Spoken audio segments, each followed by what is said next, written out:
하나님 말씀 보시겠습니다. 누가복음 6장 39절부터 49절까지 한 목소리로 읽겠습니다. 또 비유로 말씀하시되 맹인이 맹인을 인도할 수 있느냐? 둘이 다 구덩이에 빠지지 아니하겠느냐? 제자가 그 선생보다 높지 못하나 무릇 온전하게 된 자는 그 선생과 같으리라. 어찌하여 형제의 눈 속에 있는 티는 보고 내 눈 속에 있는 들보는 깨닫지 못하느냐? 너는 내 눈 속에 있는 들보를 보지 못하면서 어찌하여 형제에게 말하기를 형제여 나로 내 눈 속에 있는 티를 빼게 하라 할 수 있느냐? 외식하는 자여 먼저 내 눈 속에서 들보를 빼라. 그 후에야 내가 밝히 보고 형제의 눈 속에 있는 티를 빼리라. 못된 열매 맺는 좋은 나무가 없고 또 좋은 열매 맺는 못된 나무가 없느니라. 나무는 각각 그 열매로 아나니 가시나무에서 무화과를 또는 찔레에서 포도를 따지 못하느니라. 선한 사람은 마음에 쌓은 선에서 선을 내고 악한 자는 그 쌓은 악에서 악을 내나니 이는 마음에 가득한 것을 입으로 말함이니라. 너희는 나를 불러 주여 주여 하면서도 어찌하여 내가 말하는 것을 행하지 아니하느냐? 내게 나와 내 말을 듣고 행하는 자마다 누구와 같은 것을 너에게 보이리라. 집을 지태 깊이 파고 주추를 반석 위에 놓은 사람과 같으니 큰 물이 나서 탕류가 그 집에 부딪히되 잘 지었기 때문에 능히 요동하지 못하게 하였거니와 듣고 행하지 아니하는 자는 주추 없이 흙 위에 집 지은 사람과 같으니 탕류가 부딪힘에 집이 곧 무너져 파괴됨이 심하니라 하시니라. 아멘. 하나님 아버지 은혜와 사랑을 감사합니다. 은혜와 진리가 충만하신 그 그리스도의 사랑을 우리 마음에 부어주심을 인하여 감사를 드립니다. 우리에게 생명을 주시고 그 생명을 날마다 더 풍성하게 키워주심에 찬양을 드립니다. 오늘도 우리 안에서 일하시는 아버지만을 원하기를 원하는 우리 모두가 될 수 있도록 도와주시옵소서. 이 시간에도 함께하여 주시옵소서. 예수 그리스도 이름으로 기도합니다. 아멘. 오늘 말씀 제목은 온전하게 된 자입니다. 온전하게 된 자. 온전하게 되면 우리가 가나안에 들어간 자요. 아버지께서 원하시는 목표점에 이른 자가 되는 것이죠. 오늘 말씀도 그런 의미에서 첫 번째 날에서부터 일곱째 날까지 모두 그 과정이 들어 있습니다. 그래서 본문을 다시 한번 보세요. 일단은 전체를 한번 보면은 어떻게 되냐면 첫째 날, 둘째 날이 39절에게 해당됩니다. 39절 보시면 비유로 말씀하시되 맹인이 맹인을 인도할 수 있느냐 그러잖아요. 인도하는 문제예요. 가나안에 들어가기 위해서 이제 애굽에서부터 인도하신다 이거죠. 인도하십니다. 그 다음에 구덩이에 빠진다는 말씀이 있죠. 이게 홍해를 건너는 거예요. 말하자면 구덩이에 빠지는 겁니다. 물세례. 그 다음에 40절은 셋째 날에 속해요. 40절은 제자가 그 선생보다 높지 못하냐, 무릇 온전하게 된 자는 그 선생과 같으리라 그랬죠.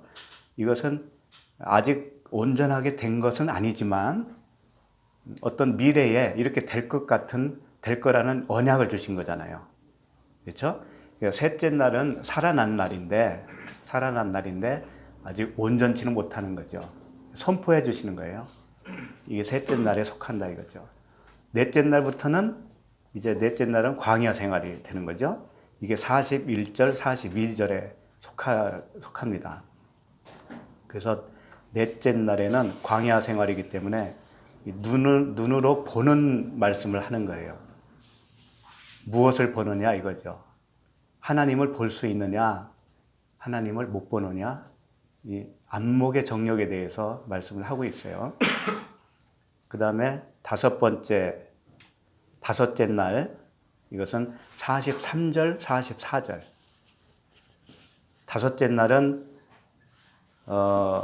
요단강을 건너서 새로운 소출을 먹는 거라고 그랬잖아요.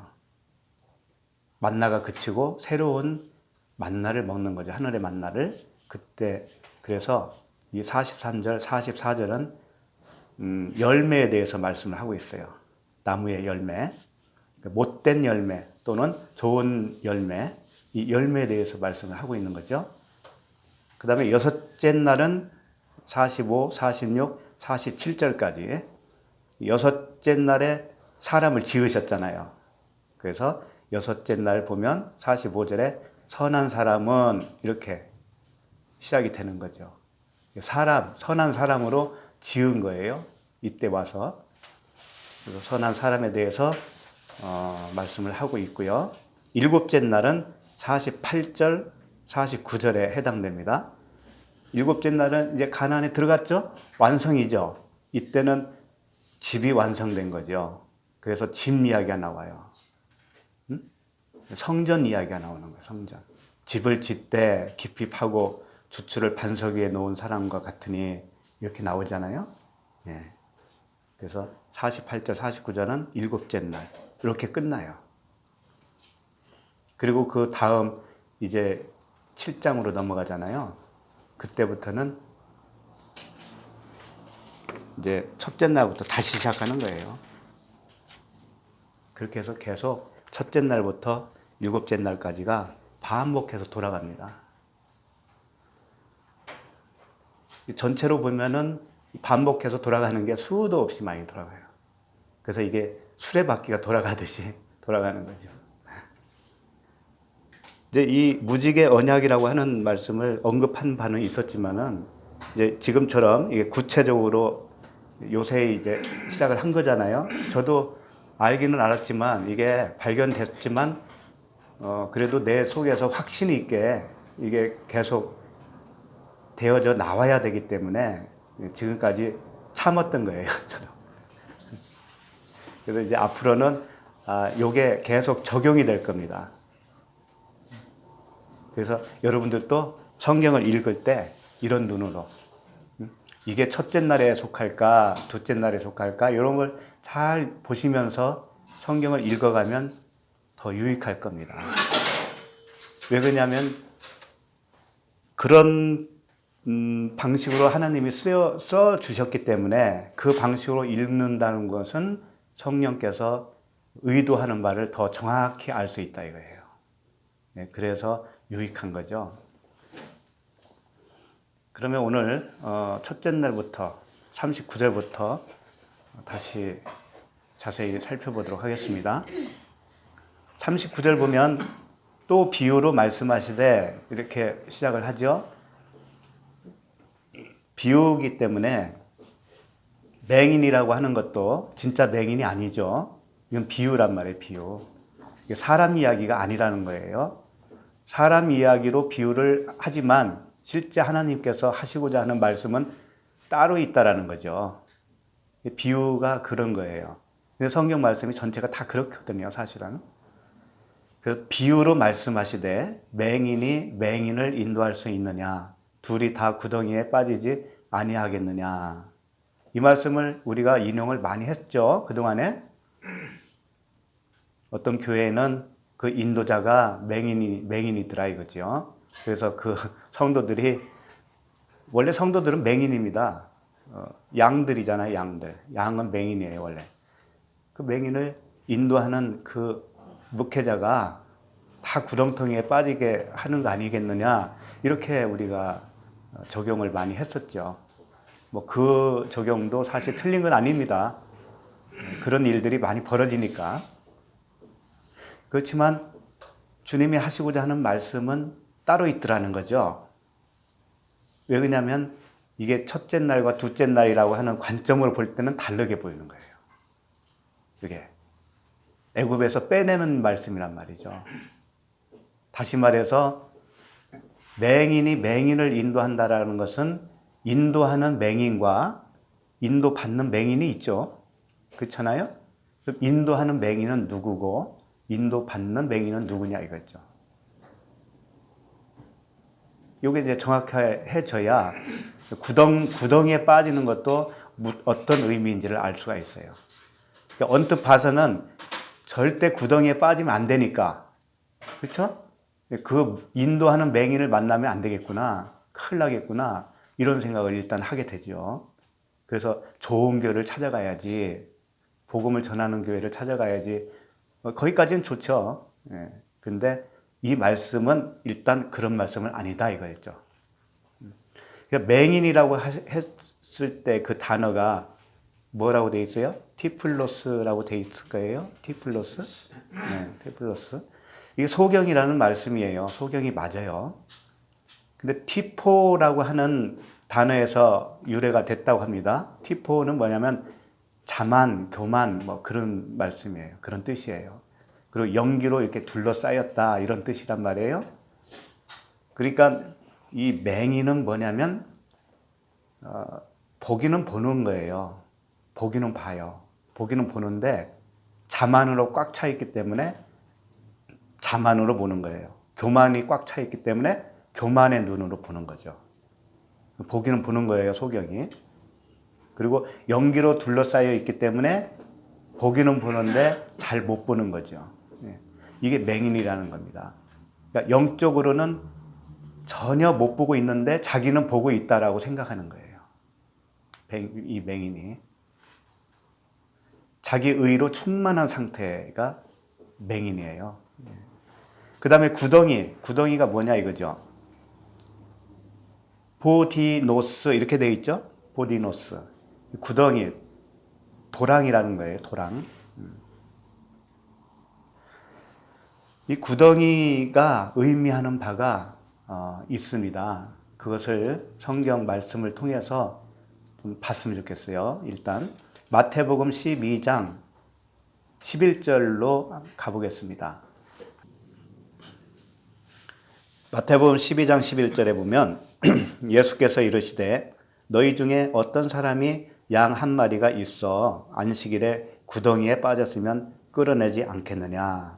이 구덩이가 똑같은 보디노스 구덩이에요. 양 한 마리가 안식일에 구덩이에 빠지면 너희들이 안식일이지만 그것을 끌어내지 않느냐, 이런 질문이죠. 그러면서 사람이 양보다 얼마나 더 귀하냐, 그러므로 안식일에 선을 행하는 것이 옳으니라 하시고.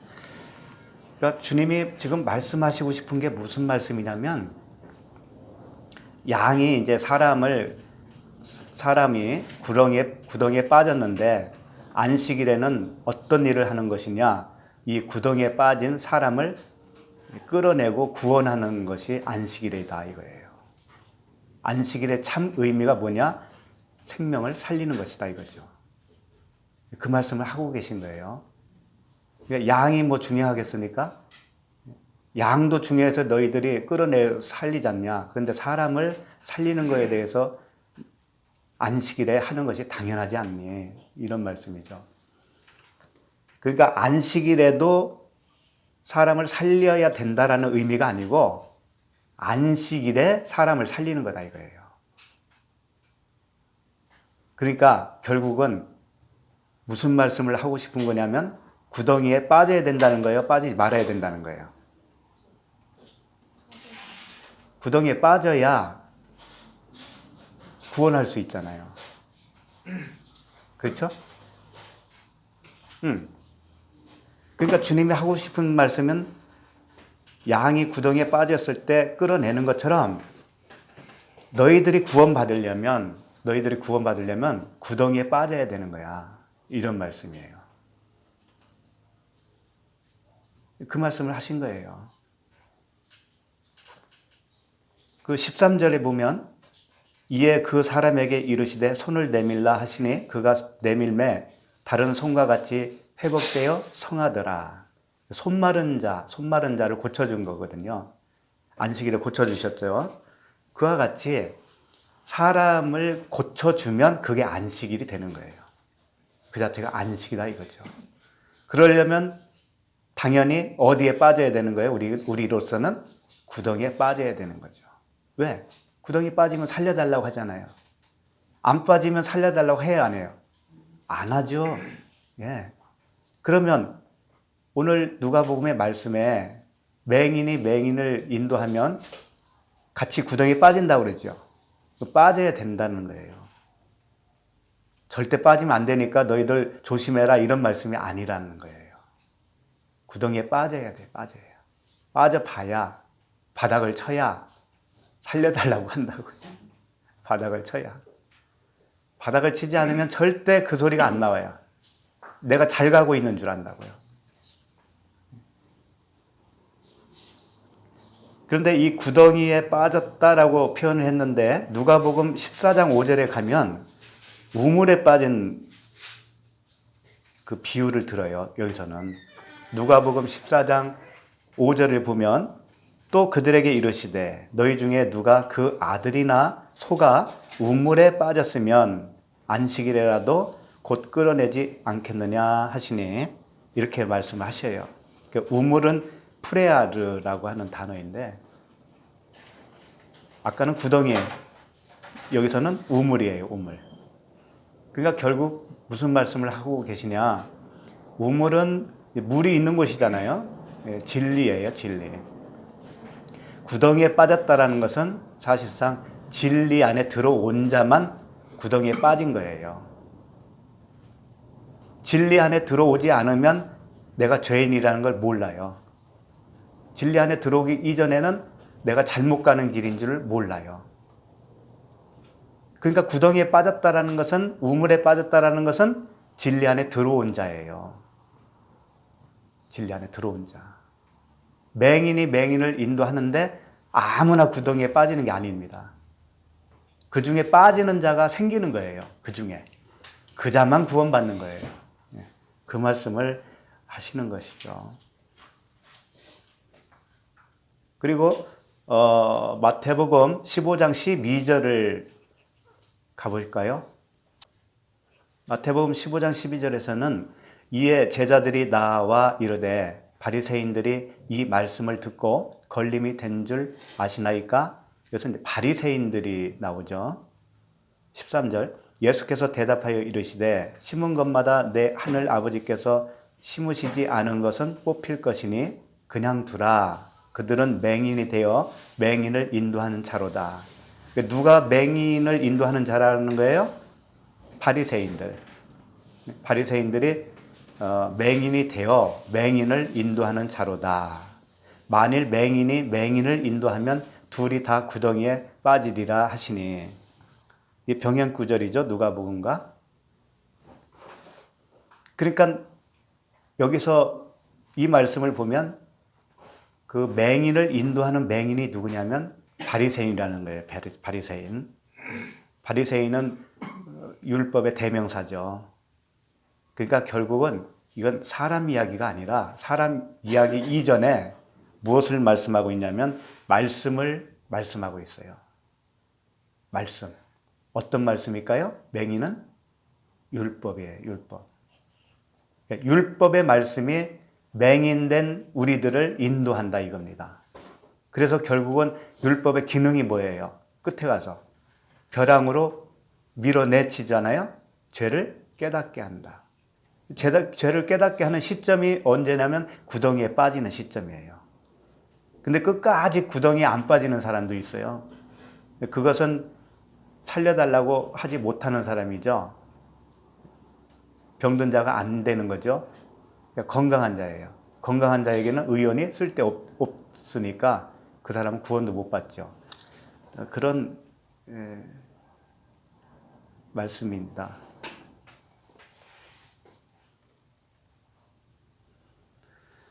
근데 주님이 오셔서 하신 일 중에 맹인을 고쳐주셨죠. 소경의 눈을 고쳐주셨잖아요. 그 고쳐주시는 현장을 좀 보시면 오늘 말씀이 좀 더 명확하게 될 것 같아요. 요한복음 9장 1절을 좀 보시겠습니다. 요한복음 9장 1절. 예수께서 길을 가실 때에 날 때부터 맹인된 사람을 보신지라. 제자들이 물어 이르되 랍비여 이 사람이 맹인으로 난 것이 누구의 죄로 인함이니까? 자기니까 그의 부모니까? 자, 맹인으로 태어났는데 이 사람은 날 때부터 누구의 죄로 인해서 저렇게 됐습니까? 라는 질문을 했죠. 3절에 예수께서 대답하시되 이 사람이나 그 부모의 죄로 인한 것이 아니라 그에게서 하나님이 하시는 일을 나타내고자 하심이라. 이렇게. 자, 소경 맹인은 날 때부터 맹인 됐습니다. 그게 누굽니까? 우리 모두들이잖아요. 우리 모두예요. 그러면 그게 누구의 죄로 왔다고 그래요? 누구의 죄도 아니라고 그러죠. 주님의 대답은. 그렇잖아요. 예수께서 대답하시되 3절 이 사람이나 그 부모의 죄로 인한 것이 아니라 그에게서 하나님이 하시는 일을 나타내고자 하심이라. 그러니까 이 말씀 문맥으로 보면 우리가 소경된 것은 누구의 책임이라는 거예요?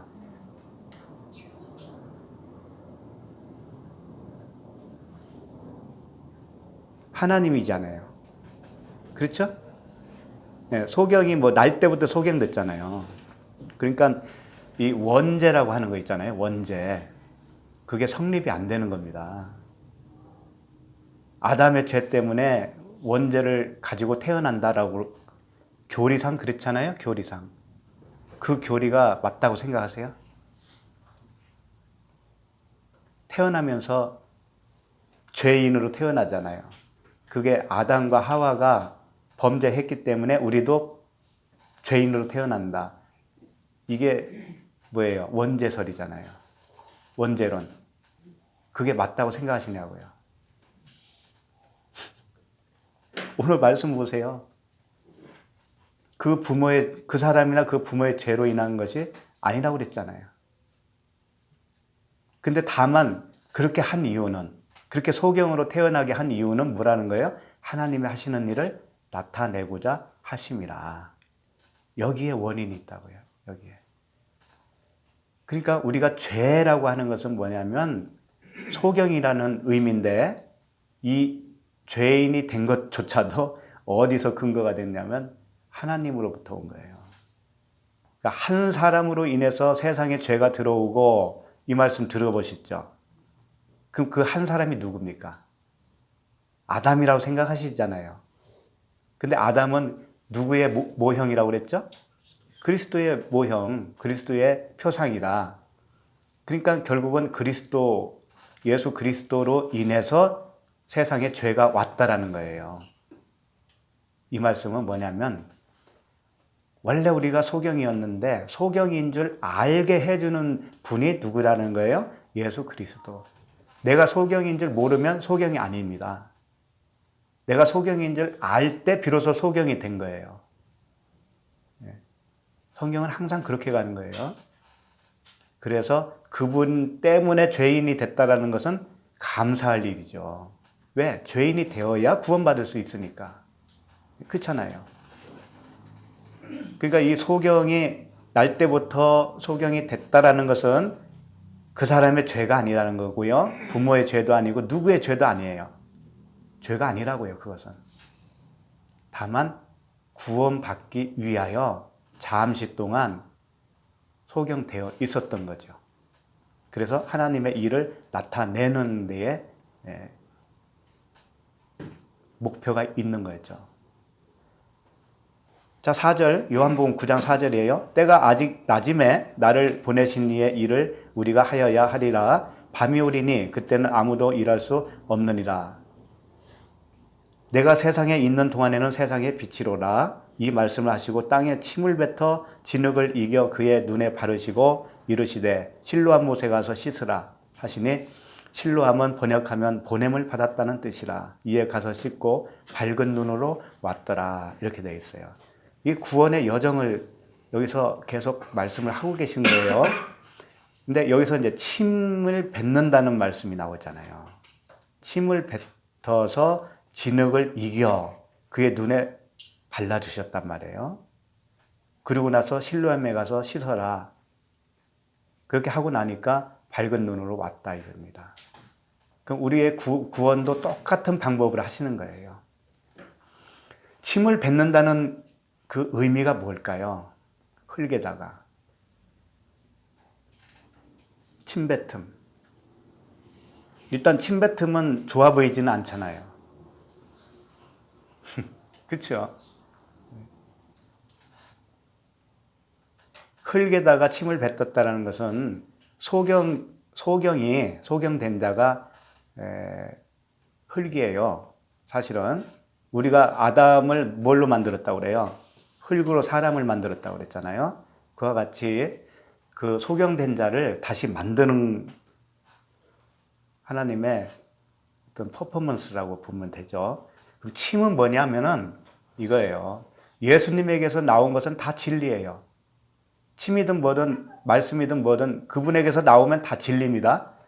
그에게서 나온 침은 뭐냐면 율법이에요. 일단 율법으로 이 사람을 더 어둡게 만들어줘요. 흙에다가 침을 이겨서 눈에다가 바르면 어떻게 되겠어요? 더 어둡죠. 더 어두워요. 더 캄캄하죠. 그렇게 한 다음에 침을 흙에다 이겨서 눈에 바르다는 것이 뭐냐면 오늘 본문 말씀으로 말하면 구덩이에 빠진 거예요. 내가 소경이 맞구나 라는 것을 알게 해주는 거라고요. 일단 알게 해주는 거예요. 그리고 나서 실로암에 가서 씻는 것은 뭐냐면 진리의 말씀으로 씻는 거예요.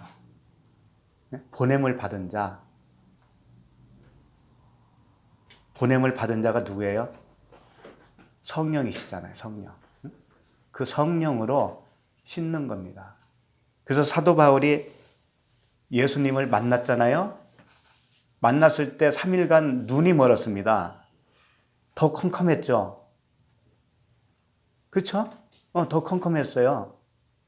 그러니까 일단 뭐냐면 진리의 말씀을 접하면은요 더 컴컴합니다. 처음에는 내가 죄인이라는 것을 그때 발각되기 때문에 더 컴컴한 거예요. 처절한 겁니다. 나에게 생명이 없었다니 이게 웬일이냔 말이에요. 그 전에는 잘 가고 있는 줄 알았단 말이죠. 근데 진리의 말씀을 들으니까 내가 죄인인 것이 발각돼요. 발각돼서 더 어두운 것 같아. 어둠에 더 휩싸이는 것 같아요. 그 시점이 있다니까요. 그게 사도 바울에게는 3일로 표현했지만 우리들에게도 다 그 시점이 있었던 거죠. 그리고 나서 그 진리의 말씀이 성령께서 점점 더 씻어주는 거예요. 그러면 이제 밝게 보는 거죠. 그때는 밝게 보는 거예요. 그러니까 오늘 말씀이 그 침 뱉었다라는 것은 구덩이에 빠지게 하는 겁니다. 근데 침 뱉었다는 것은 수치를 말하는 겁니다. 사실은 수치예요. 침을 뱉음을 받으면 수치스럽잖아요. 근데 진리의 말씀이거든요. 그게 율법이지만 진리의 말씀으로 그 율법이 드러나는 거예요. 드러나는 거예요. 드러나면 어떻게 되냐면 내가 수치스러운 거예요. 지금까지 내가 수치를 모르고 살았다가 이제 보니까 내가 흙이었네, 티끌이었네, 이렇게 되는 거잖아요. 그래서 이 침 뱉는다는 의미를 신약에서는 그것을 이렇게 알려줘요. 민수기 12장을 좀 보셨으면 좋겠습니다. 민수기 12장 1절.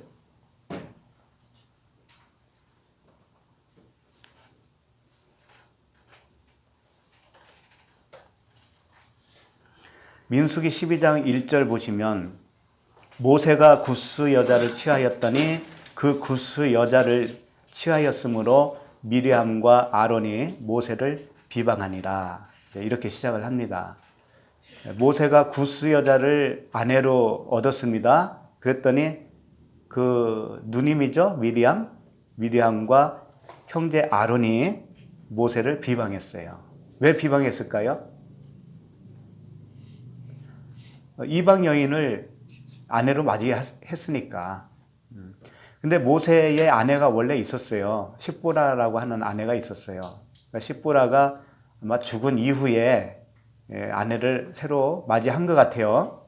어쨌든 그런데 이 이방 여인을 아내로 맞이했다 이겁니다. 이것을 미리암과 아론이 왜 비방을 했겠습니까? 2절을 보세요.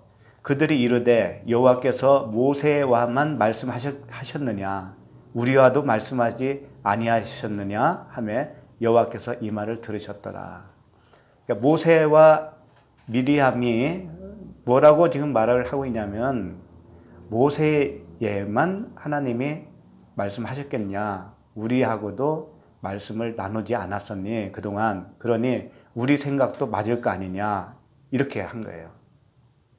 모세가 지도자인데 뭐 지도자 한 사람만 생각이 맞겠냐 우리 생각도 맞지 이렇게 한 거라고요. 그걸 여호와께서 들으셨다고요. 그런데 여호와께서 들으시고 뭐라고 하셨냐면 3절에서 이 사람 모세는 온유함이 지면의 모든 사람보다 더하더라 이렇게 말씀하셨어요. 그러니까 모세의 편을 들어주신 거죠. 모세가 지면의 모든 사람보다 온유함이 넘치는데 너희들은 왜 모세를 비방하냐 이런 말씀이에요.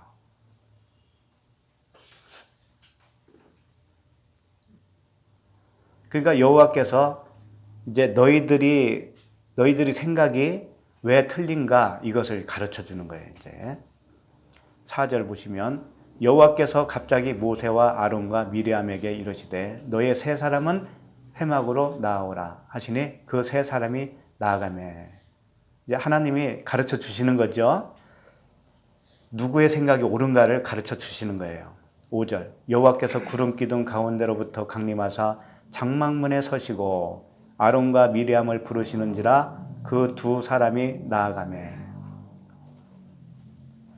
이르시되 내 말을 들으라 너희 중에 선지자가 있으면 나 여호와가 환상으로 나를 그에게 알리기도 하고 꿈으로 그와 말하기도 하거니와 내 종 모세와는 그렇지 아니하니 그는 내 온 집에 충성함이라.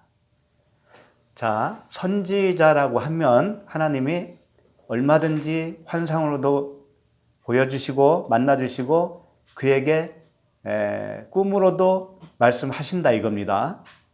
그런데 모세와는 그렇게 안 했다라는 거예요. 모세와 말하는 방식은 다르다라는 겁니다. 어떻게 다른가? 8절 그와는 내가 대면하여 명백히 말하고 은밀한 말로 하지 아니하며 이 말씀이에요. 모세하고는 다르다 이거죠. 너희들에게 내가 환상으로도 들어가고 꿈으로도 얼마든지 말했잖냐 그동안에. 그러나 모세는 달라. 모세한테는 어떻게 했느냐? 은밀한 말로 안 했다 이거예요. 그러면 환상과 꿈은 무슨 말이라는 거예요? 은밀한 말이잖아요. 은밀한 말. 은밀한 말은 뭐냐면 비유예요. 비유. 우리가 꿈을 꾸잖아요. 그게 다 비유라는 거예요. 환상을 보죠? 환상도 비유예요. 그걸 아셔야 돼. 환상을 봤는데 그게 진짜인 줄 안다고. 그 비유다니까 비유. 그런데 모세에게는 어떻게 만나주셨냐면 그렇게 비유로 만나주지 않고 대면하여 명백히 말했다는 거예요. 명백히 말했다. 이게 무슨 뜻이냐면 예수님이 이런 말씀하셨어요. 성령께서 오시면 어떻게 하냐면 비유로 말씀을 안 하신다 이거예요. 내가 비유로 말을 했지만 그때에는 비유로 말하지 않겠다 이 말씀을 하신 적이 있죠. 그 말씀과 똑같은 거예요. 모세에게는 비유로 말을 하지 않았다 이겁니다. 그 뜻은 뭐냐면 모세에게 성령께서 들어가셔서 친히 들어가셔서 이 비유의 말씀은 똑같아요. 누구나가 말씀을 들으면 다 비유입니다. 그런데 모세만은 그걸 비유가 풀어진다 이거예요. 모세 안에서 명백하게 그 비유의 말씀이 풀어진다 이거죠. 그러니까는 은밀한 말이 아닌 거예요. 모세에게는. 그러니까 우리도 마찬가지예요. 성경을 읽을 때 이게 은밀한 말, 그러니까 비유의 말로 읽혀지지가 않는 거예요. 이제는 더 이상. 그게 명백하게 말씀을 하시는 겁니다. 대면에서. 그러니까 환상을 봤다든지 이런 그런 것들을 좋아할 필요 없습니다. 그것은 비유입니다. 비유. 여호와께서 그들을 향하여 진노하시고 떠나시매. 9절에. 그러고 나서 뭐라고 하냐면 10절에 구름이 장막 위에서 떠나갔고 미리암은 나병에 걸려 눈과 같더라. 아론이 미리암을 본즉 나병에 걸렸는지라. 미리암이 나병에 걸렸어요. 그런데 이것조차도 은혜라는 걸 알아야 돼요. 미리암을 구원하는 거예요. 구원하는 거. 벌 주는 게 아닙니다.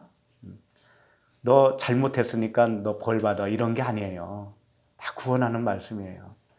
11절 아론이 이에 모세에게 이르되 아론이 모세에게 말을 하는 거예요. 하나님께 얘기하지 않고 모세에게 말한다니까. 아론이 모세에게 이르되 슬프도다 내 주여 우리가 어리석은 일을 하여 죄를 지었으나 청하건대 그 벌을 우리에게 돌리지 마소서.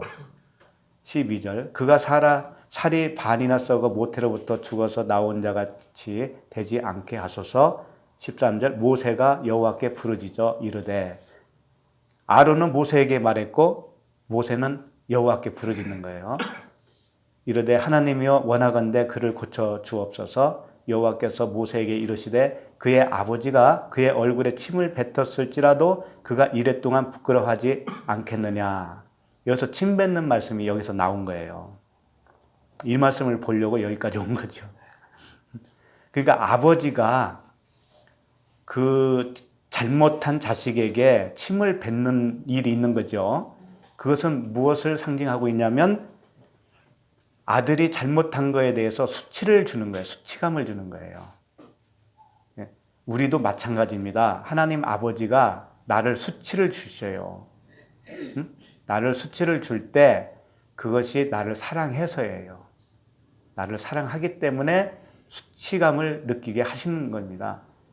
근데 그게 이랫동안이라는 거예요.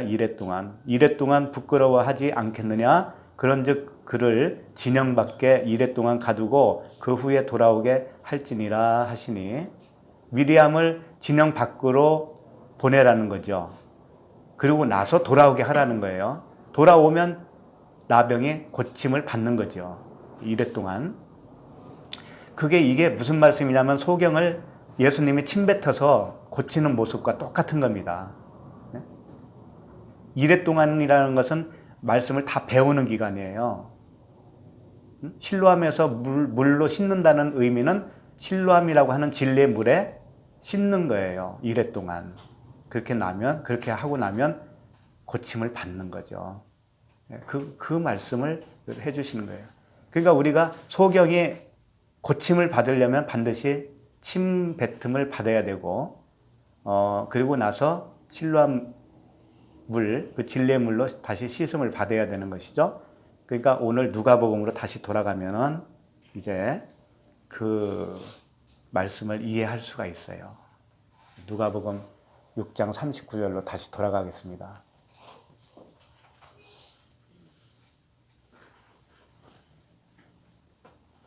(39절) 보면 또 비유로 말씀하시되 맹인이 맹인을 인도할 수 있느냐 둘이 다 구덩이에 빠지지 아니하겠느냐. 요게 맹인은 율법이에요. 그리고 맹인을 인도한다고 할 때 이 인도받는 맹인은 자기 의로움으로 사는 우리들이었죠.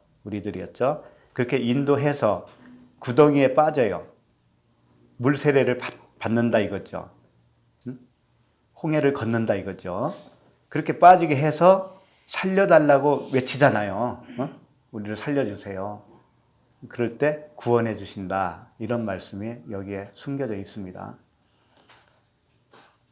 자, 그러면 구원 받았습니다. 그러면 40절로 넘어가세요. 그러면 셋째 날이 돼요. 이제 40절로 가보시면 제자가 그 선생보다 높지 못하나 무릇 온전하게 된 자는 그 선생과 같으리라 이렇게 선포를 해 주십니다. 그러니까 제자는 뭐 우리들이라고 볼 수 있죠. 선생은 예수 그리스도 하나님이시죠. 그런데 우리가 온전하게 될 때가 온다는 거예요. 온전하게. 그렇게 온전하게 되면 그 선생과 같다라는 거죠. 선생과 같다. 같은 말을 한다 이거예요. 같은 말을. 우리가 어떻게 하나님과 같겠어요? 그런 의미가 아니라 항상 이 말씀은 말을 말하기 때문에 그래요. 말. 말이 같다라는 거예요. 말이.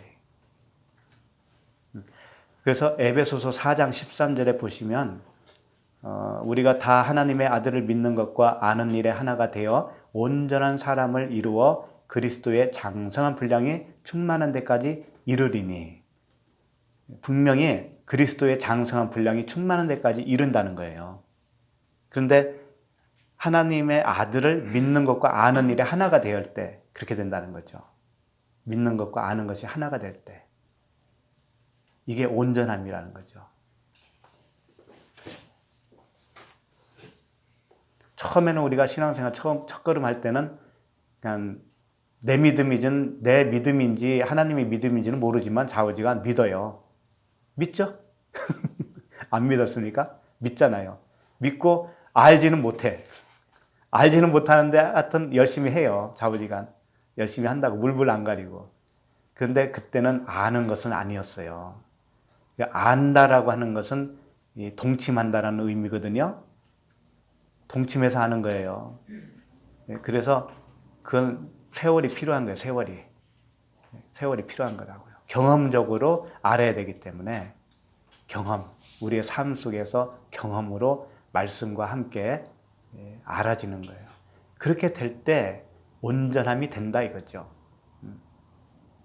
그저 탁상공론으로 되는 게 아니다 이거죠. 공부로 되는 것도 아니고 그냥 믿는다고 한다고 해서 되는 것도 아니고 삶 속에서 경험이 되어져야 돼. 경험. 그 에베소서 4장 15절에도 오직 사랑 안에서 참된 것을 하여 범사에 그에게까지 자랄지라 그는 머리니 곧 그리스도라 이런 말씀이 있습니다. 참된 것, 범사에 그에게까지 자라는 것 이게 자라는데 하루아침에 되겠어요? 많은 시간이 걸리죠. 이렇게 해서 곧 그분과 그 장성한 분량에 이른다는 거죠. 이렇게 해주신다는 거예요. 얼마나 감사해요. 그렇게 해주신다는데. 그러니까 우리는 잘 따라가면 되죠. 잘 따라가면. 자, 41절로 갑니다. 41절부터는 넷째 날. 41절, 42절은 넷째 날 광야의 이야기예요. 자, 광야는 하나님을 배우는 기간입니다. 그래서 하나님을 잘 모르는데 구원은 받았지만 잘 못 봐요. 하나님을. 그런데 그 잘 보게 하는 기간이죠. 그래서 보는 문제를 여기서 거론을 하고 있어요. 41절. 같이 읽어볼까요? 어찌하여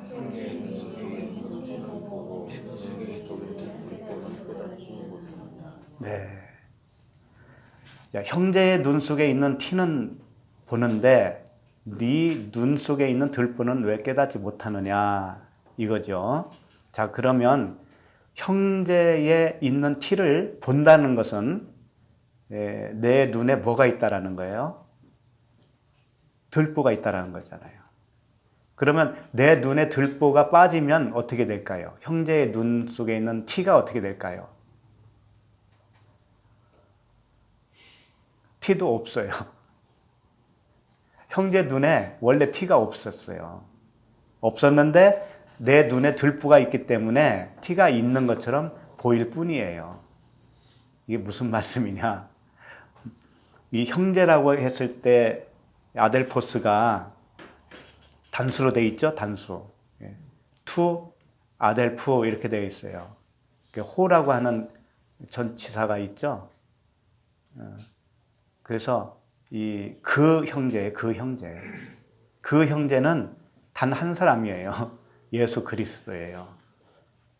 그러니까 우리 눈에 들보가 있으면 예수 그리스도를 볼 때 어떻게 본다는 걸까요?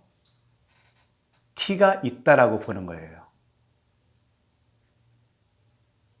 쉽게 말해서 하나님에게 티가 있는 걸로 보는 거예요. 우리에게 들보가 있으면. 근데 들보가 빠지고 나면 하나님에게는 티가 없구나 이걸 안다니까요. 그럼 도대체 이게 무슨 말이냐 이제 그걸 봐야죠. 티가 카르포스라고 돼 있어요. 티는 이제 그 단어상 의미는 티끌이 맞죠. 티끌이 맞아요. 근데 이게 어디에서 유래됐느냐? 마른 나뭇가지라고 하는 그 의미를 가지고 있는 단어에게 마른 나뭇가지, 나무예요, 나무가 있는데 예수 그리스도라고 하는 나무가 있는데 예수 그리스도가 마른 나뭇가지로 보이는 거예요. 생명이 없는 나무로 보인다 이겁니다. 하나님을 생명이 없는 하나님으로 볼 때 이게 티로 보는 거예요. 형제에게 티가 있다라는 거죠. 근데 절대 우리는 그렇게 보고 있지 않다라고 속으로 생각할 거 아닙니까? 그럼 도대체 그게 무슨 말인지를 잘 보면 정말 내가 그렇게 봤나 안 봤나를 알 수가 있겠죠. 그럼 들보는 뭐냐 이거죠? 들보, 도코스. 대들보라는 의미예요. 대들보.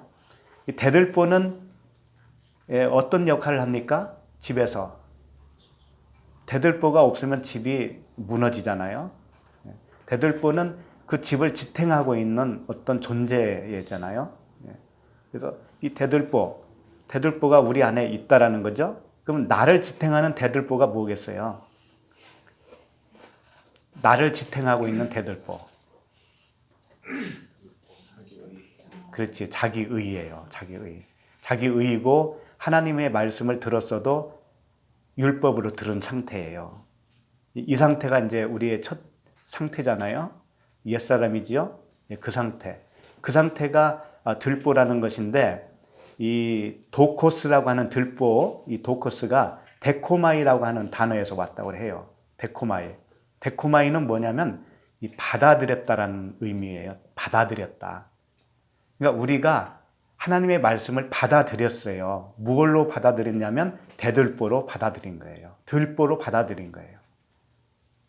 우리가 태어나서 말을 배우고 교육을 받고 다 그렇게 하잖아요. 세상에서. 그러면서 내가 받아들였잖아요.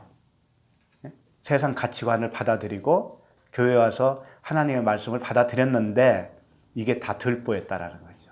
나를 지탱하는 하나의 그 가치관이 형성돼 버렸다라는 거죠. 이게 다 외부에서 들어온 겁니다. 들어온 거예요. 그 들보가 우리 안에 잔뜩 있어요. 그 있는 상태에서 하나님을 바라보면, 예수 그리스도를 바라보면 어떻게 보이냐면 티가 보여요. 티가 보이는데 그 티가 뭐냐면 이제 그 다음 절을 보면 알겠습니다. 다음 절을 보실까요? 42절 읽겠습니다. 너는 내 눈 속에 있는 들보를 보지 못하면서 어찌하여 형제에게 말하기를 형제여 나로 내 눈 속에 있는 티를 빼라 하라 할 수 있느냐. 외식하는 자여 먼저 내 눈 속에서 들보를 빼라. 그 후에야 내가 밝히 보고 형제의 눈 속에 있는 티를 빼리라.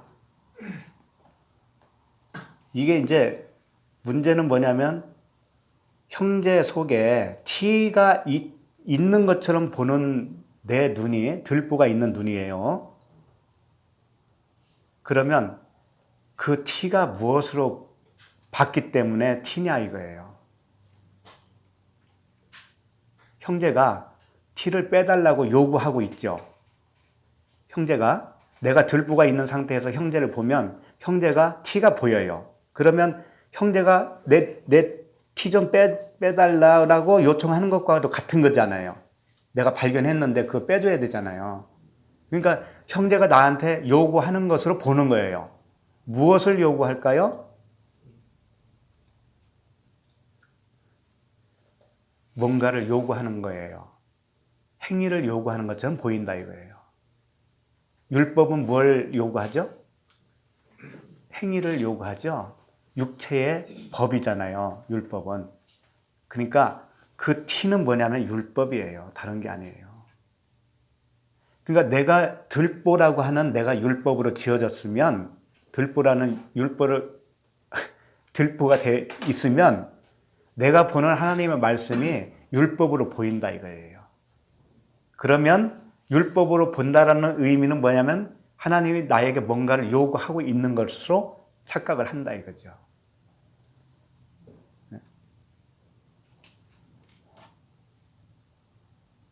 근데 사실은 하나님이 요구를 한 거예요, 안 한 거예요? 나에게 법으로 요구한 거예요, 안 한 거예요? 안 한 거예요. 육체의 법을 우리에게 주신 적이 없어요, 사실은. 육체의 법이 뭔지 아세요? 내가 육체로 이뤄내야 할 것으로 착각을 하는 거죠. 이 육체의 법이에요. 율법이에요. 그러면 우리가 해방을 맞으려면 어떻게 되겠어요? 그 육체의 법에서 우리는 죽어서 나와야 돼요. 죽어서 나와서 어디로 가냐면 영의 법으로 들어가는 거예요. 성령의 법으로. 그러면 육체로 사는 어떤 법의 규율이 있어요, 없어요? 더 이상 그 사람에게는 없어요. 없고 영의 법에 사는 거예요. 영의 법은 뭐냐? 아버지의 마음이고 사랑이에요. 사랑. 한마디로 말하면 사랑이라고 하는 법으로 살게 되어요. 그 사람은. 육체의 법으로 사는 게 아니에요. 그렇게 되는 거라고요. 그래서 이걸 조금 더 선명하게 보기 위해서는 마태복음 15장 7절로 가보면 좋겠습니다. 마태복음 15장 7절.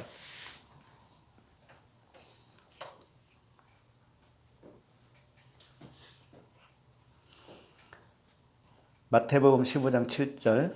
외식하는 자들아 이사야가 너에게 관하여 잘 예언하였도다. 일러스되 이 백성이 입술로는 나를 공경하되 마음은 내게서 멀도다. 사람의 계명으로 교훈을 삼아 가르치니 나를 헛되이 경배하는도다 하였느니라. 이 말씀이 뭐냐면 외식하는 것이 무엇이냐면 외식하는 것은 겉으로만 하는 거잖아요. 겉으로만. 그것은 입술로만 한다 이거예요. 입술로만 하나님을 공경하는 것인데 속으로는 하나님을 공경하는 게 아니다라는 거죠. 그러면 외식하는 게 무엇이냐? 한마디로 정의를 하면 9절 말씀이죠. 사람의 계명으로 교훈을 삼아 가르치는 거예요.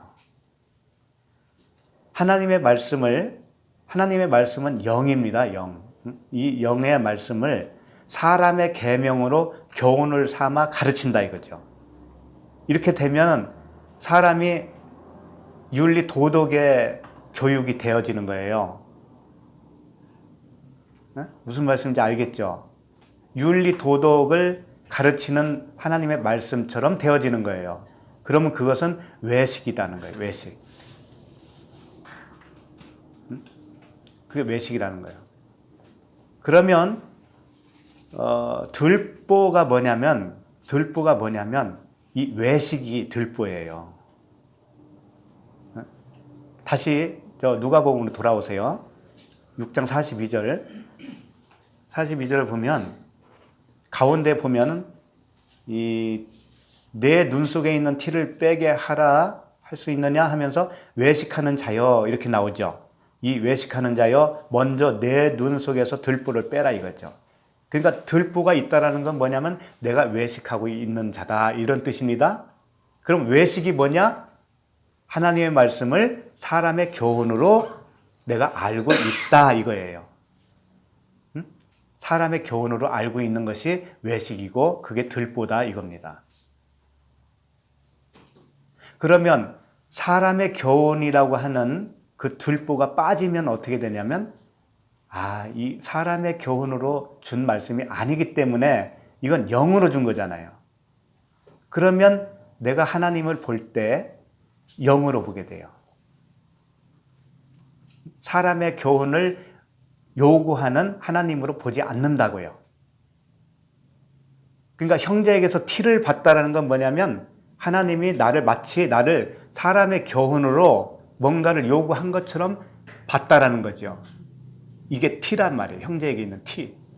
그럼 내가 들보가 빠지면 사람의 교훈으로 받지 않고 성령의 법으로 받으면 어떻게 되냐면 하나님이 사람의 교훈으로 나에게 요구하지 않게 되죠. 그때부터는. 그렇죠? 그러면 자유잖아요. 육체로는 자유죠. 네, 그렇게 되는 거예요. 그러니까 바울이 뭐라고 그래요? 모든 것이 나에게는 뭐하다고 그래요? 네? 가하다고 했잖아요. 자기에게는 모든 것이 가하다. 모든 것이 가해요. 육체로는. 그러나 그렇지 않는 이유는 있죠. 왜 그럴까요? 그건 약한 자를 위해서요. 그래요. 약한 자가 또 넘어지니까 그 모습을 보면서 넘어지기 때문에 그래서 절제를 하는 것 뿐이에요. 그러니까 육체의 법은 뭐냐면 사람의 교훈이에요. 사람의 윤리, 도덕을 말하는 거예요. 마치 기독교가 다 그것을 말하고 있지 않나요? 하나님이 그것을 요구하는 것처럼 그렇게 보고 있는 것이 뭐냐면 하나님에게 티가 있는 것으로 보는 것과 같은 거예요. 그러니까 형제에 있는 티를 빼려면 어떻게 되냐면 내가 내 안에 있는 들보가 빠지면 형제에 있는 그 티도 그냥 빠지는 거예요. 내가 그 티를 이제 발견 못하니까 그때는. 결국은 내가 죽으면 하나님에게서 요구하는 그것도 나에게서 다 죽어요. 같이 죽어요. 그래서 티가 죽고 들보도 죽는 겁니다. 같이. 네, 그렇게 되는 거죠.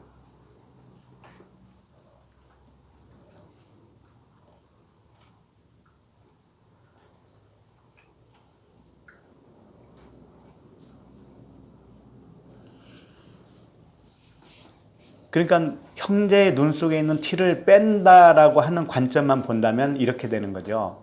자기가 그 율법의 행위로 자꾸 지켜내려고 하는 거예요.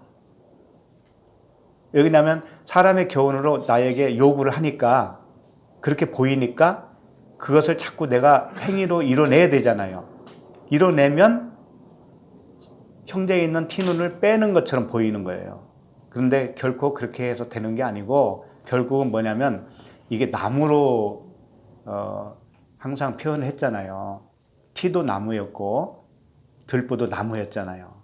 이게 뭐냐면 십자가라는 거예요. 이게 십자가에서 죽어야 되는 거예요. 그 나무에 달려서 죽어야 돼요. 내 관점이 죽어야 되고 내 육적인 그 정욕이 안목의 정욕이 이생의 자랑이 죽어야 되는 것이죠. 그렇게 될 때 들보가 빠지는 거예요. 내가 들보가 빠지는 거예요. 들보가 빠지면 형제에게서 티를 발견을 할 수 있다 없다? 못하는 거예요. 이제 없는 거예요. 형제에게는 그 형제 예수 그리스도에게는 티가 없어요. 그런 거죠. 자, 그러면 다섯째 날로 가겠습니다. 43절. 이게 이제 열매에 대해서 나오죠. 열매. 43절, 44절이에요. 43절에 보면 못된 열매 맺는 좋은 나무가 없고 또 좋은 열매 맺는 못된 나무가 없느니라 그랬습니다. 나무는 언제나 언약을 말하는 것이고요. 하나님의 말씀이에요. 그리스도예요. 나무가. 그래서 창세기 3장에 보면 그 선악과 나무가 나오잖아요. 나무는 항상 단수로 돼 있어서 그게 나무 하나밖에 없어요. 그래서 그 나무 자체가 뭐냐? 언약이었단 말이죠. 생명나무였었어요. 원래는. 그런데 하와가 볼 때는 생명나무로 보이지가 않고 선악과 나무로 보였다 이거죠. 선악과 나무. 선악과 나무로 보였다는 건 뭐냐면 율법으로 보였다 이거예요. 겉으로만 보인 거죠. 말씀이. 예. 그러니까 못된 열매 맺는 나쁜 나무는 뭐겠습니까? 나쁜 나무는 선악나무죠. 좋은 나무는 생명나무잖아요. 생명나무. 그러면 좋은 열매는 뭐겠어요? 생명나무에서 열매 맺는 좋은 열매는 뭐겠습니까? 생명나무에서 열리는 좋은 열매. 생명이잖아요. 생명. 응? 못된 나무에서 열리는, 선악과 나무에서 열리는 나쁜 열매는 뭐겠어요, 그러면? 사망. 그렇죠. 사망이죠. 네. 그렇게 되는 것이죠. 자, 그러면 이 열매가 생명이고 사망인데 이것을 어떻게 알게 되냐면 이렇게 되어 있어요. 에베소서 4장 29절에 보시면 이 말로 표현한 겁니다. 말이 생명이고 사망이에요. 말 자체가. 우리에게서 나오는 말.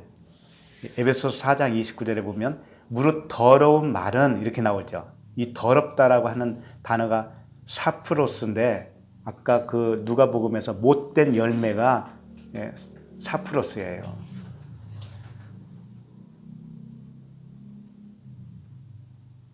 못되다. 이게 더럽다. 이렇게 표현한 거죠. 무릇 더러운 말은 너희 입 밖에도 내지 말고 오직 덕을 세우는 데 소용되는 대로 선한 말을 하여 듣는 자들에게 은혜를 끼치게 하라. 그러니까 여기서 더러운 말과 선한 말을 대조로 보여주고 있는 거예요. 그러니까 열매는 뭐냐면 생명이고 사망인데 둘 중에 하나인데 그걸 말로 표현하는 거예요. 더러운 말이냐? 더러운 말은 사망이에요. 그리고 선한 말은 생명의 말이죠. 이게 말로 아는 거예요. 말로. 우리 존재가 어떤 존재인가를 말로 안다. 말이 통하는 자들끼리만 모이게 되어 있어요. 그래서 더러운 말을 하는 사람들은 더러운 사람들끼리 모이게 되고요. 선한 말을 하는 사람들은 선한 사람들끼리 모이게 되어 있어요. 그리고 말로 하는 거죠. 말이 열매니까.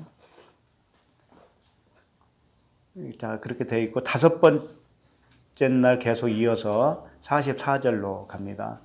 44절 보시면 나무는 각각 그 열매로 아나니 가시나무에서 무화과를 또는 찔레에서 포도를 따지 못하느니라. 했습니다. 나무는 각각 그 열매로 안다 이거죠. 선한 열매를 내면 선한 나무고 생명을 내면 생명나무고 그 다음에 사망의 말이 나오면 율법의 나무, 사망의 나무가 되는 것이죠. 그래서 여기 보면 가시나무에서 무화과를 딸 수 없다라고 했으니까 가시나무가 뭐냐면 악한다라는 단어예요. 악한다. 가시나무가. 여기 악한다라는 단어가 어디에 나오냐면 마태복음 13장 22절에 가시떨기에 뿌려졌다는 것은 말씀을 들으나 세상의 염려와 재물의 유혹에 말씀이 막혀 결실하지 못하는 자요. 이 말씀이 있죠. 땅이 네 가지가 나오잖아요. 가시떨기 나무.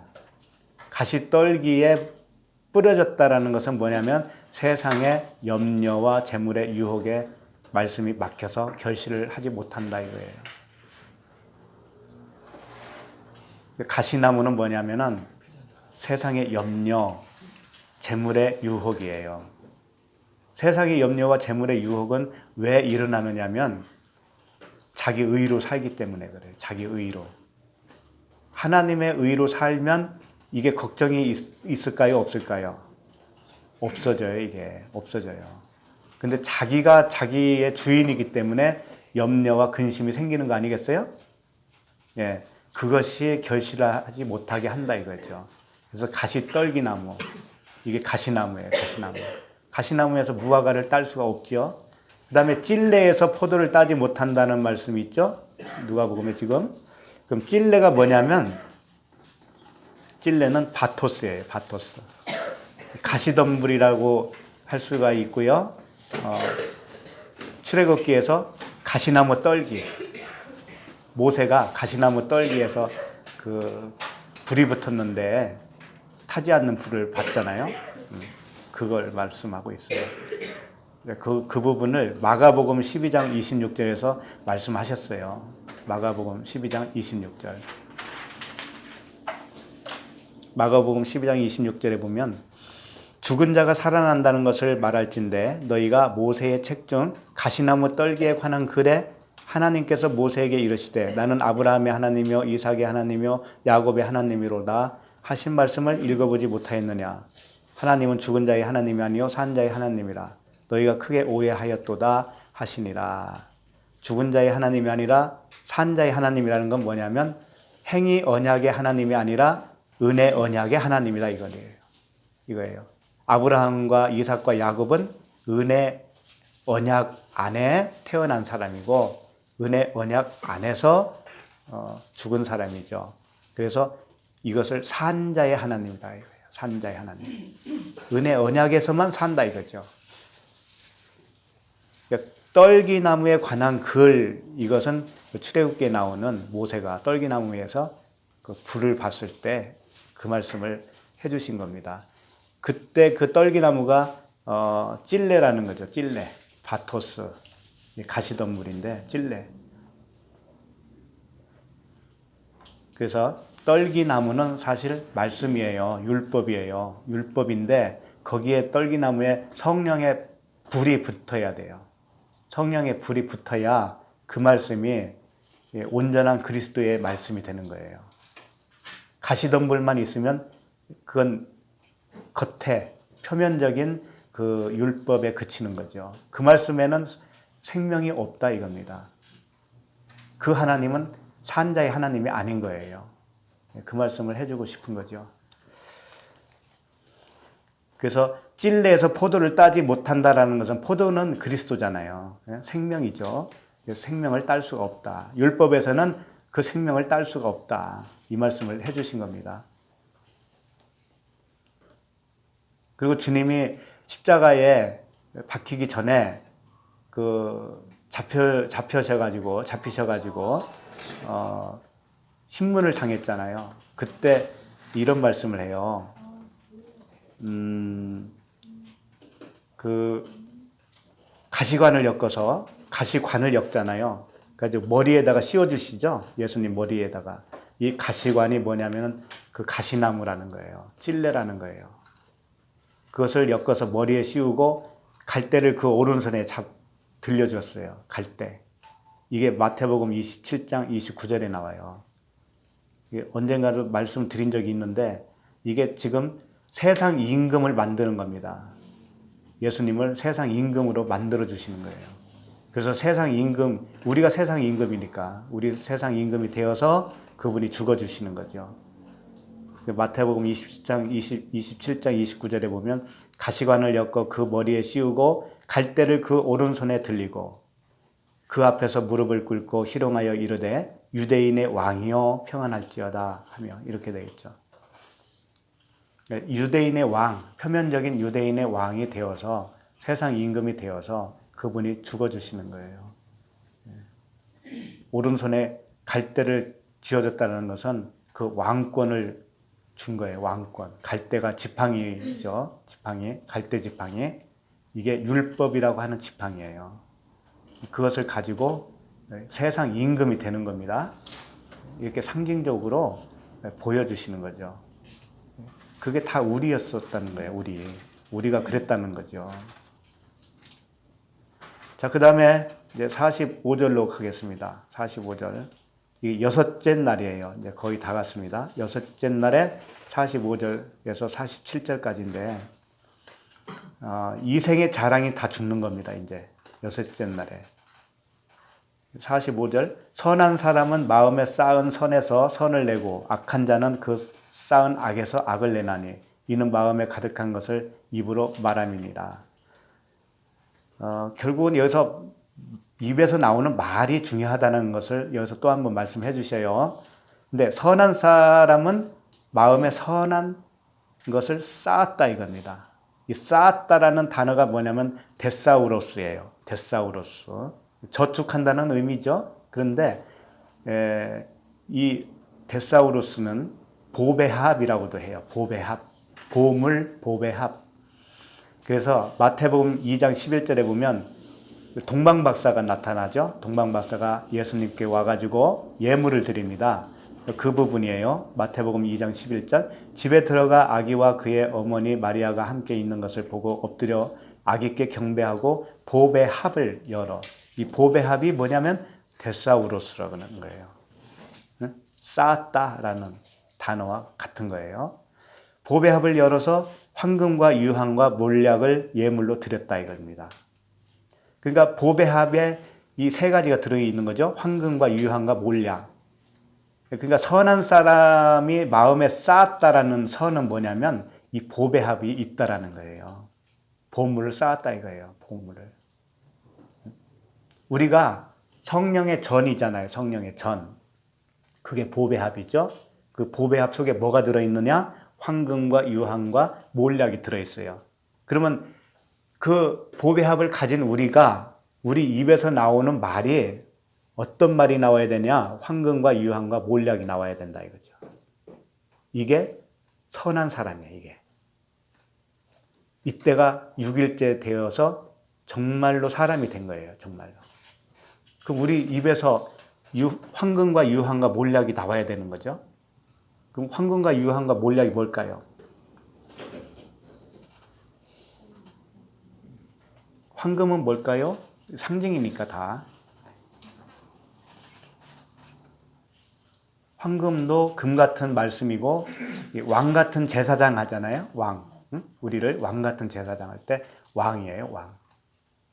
그 다음에 유황은 제사장이라는 뜻이에요. 왜 제사장이냐? 제사장이 향을 피우는 거예요. 향을. 나를 태워서 그리스도의 향기가 나오는 거예요. 유향. 태우는 거죠.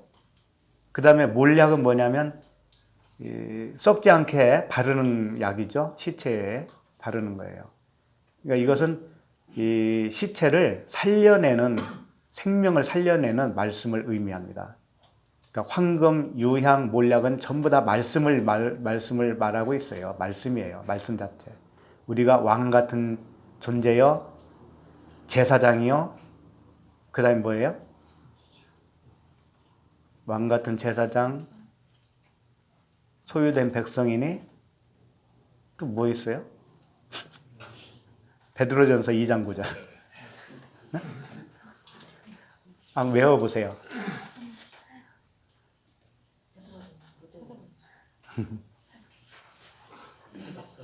읽어주세요. 택하신 족속, 네. 왕 같은 제사장, 거룩한 나라, 그의 소유가 된 백성. 그 말씀이 사실 황금, 유향, 몰약이에요. 그 말씀이. 그러니까 우리의 나오는 말이 이제는 6일째가 되면 사람을 살릴 수 있는 언어가 나온다 이겁니다. 그 왕권을 가지고 나오는 거예요, 말이. 그래서 죽은 자를 살려낸다고요. 살려낸다. 이게 6일째 오면 그렇게 되는 거예요. 가나안에 들어온 자죠.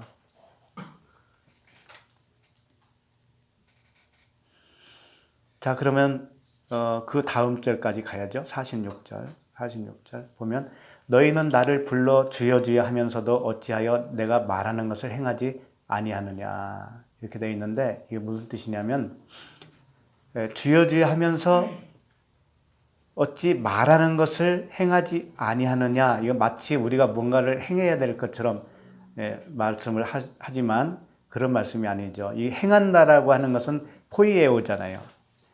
포이에오는 이런 거예요. 만들어지는 거예요. 만들어지는 거. 창조예요. 창조. 근데 어떻게 만들어지냐면 깨달아서, 이해하고 깨달아져서 만들어지는 거예요. 그러니까 주여 주여라고 하는 것은 뭐냐면 물세례와 불세례를 말하는 거죠. 2번 부르는 거예요. 주여를. 2번 불러서 주님이 말하는 거가 뭐냐면 말한다. 이게 무슨 단어죠? 말한다. 내고라고 되어 있어. 내고는 앞에 말한다 이런 뜻이에요. 그리고 모은다라는 의미가 있어요. 모은다. 이 내고는 내마와 같은 그런 말씀이라고 보면 돼요. 이 말씀이 떨어지면 이 모아져요. 닭을 모으듯이 그 모이로 모으듯이 모아져요. 내고는. 그러면 이 내구의 말씀을 듣고도 너희들이 왜 행하지 아니하였느냐라는 말은 되지 않았다 이거예요. 되지 않았다. 되지 않으면 안 되지 않냐 이거예요. 그러니까 주여 주여 물세례와 불세례 받았다고 하는데 너는 왜 되어지지 않느냐 이거예요.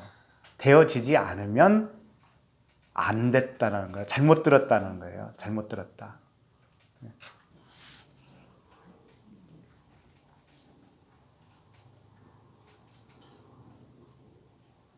그러니까 여섯째 날에 해당되는 게 45절, 46절이었죠. 45절은 선한 마음에서 나오는 선한 말, 그 다음에 악한 마음에서 나온 악한 말, 뭐 이렇게 표현할 수가 있고, 46절에서는 주여 주여 하는데 만들어지지 않는 거, 이렇게 말을 하고 있어요. 그러니까 이걸 뒤집어서 말하면 주여 주여 해서 그 말하는 내구의 말을 들으면 되어진다 이거예요. 다시 말하면 제대로 들으면 그렇게 되어진다 이거예요. 이게 여섯째 날에 와서 그렇게 일어난다 이거죠. 부정적인 말로 이렇게 되어 있지만 사실은 잘 들으면 이렇게 된다라는 뜻이에요. 잘 들으면. 잘 들으면 만들어져요. 만들어져. 포이에오.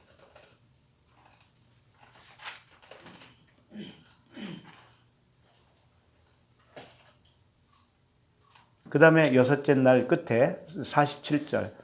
내게 나와 내 말을 듣고 행하는 자마다 누구와 같은 것을 너에게 보이리라. 이건 뭐냐면 내게 나와 내 말을 듣고 할 때 이 말은 노고스로 되어 있습니다.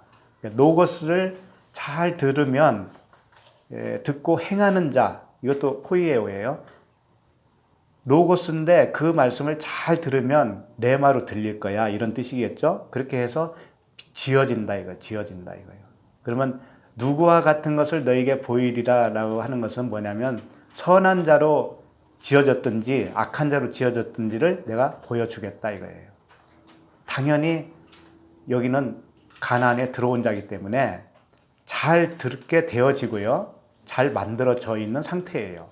그렇기 때문에 누구와 같은 것을 너에게 보일 때 누구와 같겠어요? 그리스도와 같다 이거예요. 선생과 제자가 선생보다 높지는 않지만 나중에는 어떻게 된다고 해요? 그 선생과 같게 된다고 그랬잖아요. 이게 약속이었잖아요. 이게 이루어진 거예요. 여기서 이루어진 거예요. 같은 거예요. 같은 거. 그분과 같다 이거예요. 그분과. 그렇게 되면은 이제 48절 가서 일곱째 날이 되는데 이때는 이제 성전이 지어진 겁니다. 온전한 성전이 지어진 거예요. 그래서 집을 짓되 깊이 파고 주추를 반석 위에 놓은 사람과 같으니 이렇게 나오죠. 그리스도라고 하는 반석 위에 집을 지었다 이겁니다. 그런 자에게는 큰 불이 나서 탕류가 그 집에 부딪혀도 능히 요동하지 못하는 거예요. 그러면 큰 물은 뭐냐면 이게 홍수라는 뜻이거든요. 탕류는 뭐냐면 흐르는 물이에요. 흐르는 물. 그러니까 큰 물, 홍수와 그 흐르는 물이 잘 지어진 집을 강탈을 해도 그 집은 무너지지 않는다 이거죠. 그게 무슨 말씀이냐면 홍수와 그 탕류가 뭐냐면 하나님 말씀이에요. 말씀인데 내가 반석 위에 지어진 자는 그 말씀이 전부 다 나에게는 생명의 말씀이 되는 거예요. 홍수가 아니라 생명의 말씀이 돼요. 생명의 물이 되는 거예요. 그런데 내가 잘못 지어지면 반석 위에 짓지 않으면 그 물은 나에게는 홍수가 되는 거예요. 그래서 나를 무너뜨리게 되는 거죠. 근데 둘 다 그렇게 나쁜 말이 아닌 거죠. 무너져야 새로 세우는 거니까. 그래서 49절에는 그 말씀을 한 거예요. 듣고 행하지 아니하는 자는 주추 없이 흙 위에 집 지은 사람과 같다 이거. 흙 위에. 그 티끌 같은 그 흙에 아파르 같은 그 먼지 위에다가 집을 지은 사람과 같다 이거죠. 그런 사람은 탕류가 부딪힘에 집이 곧 무너져 파괴됨이 심하니라 하시니라. 이렇게 되어 있죠. 그러니까 이것도 어떤 경고의 말씀이라기보다는 이렇게 해서 이렇게 홍수로 무너뜨려서 생수로 지어진다, 이런 말씀이 되겠죠. 그러니까 어떤 자에게는 그 홍수와 그 탕류가 어떤 자에게는 무너지는 홍수로 다가올 수도 있고, 홍수로 무너진 사람이 다시 반석 위에 지어진 집은 그 다음부터는 그 홍수와 탕류가 생명수가 되는 거예요. 이것은 일곱째 날에 해당되는 안식이다 이거죠. 안식. 예. 안식이에요. 끝나는 거예요.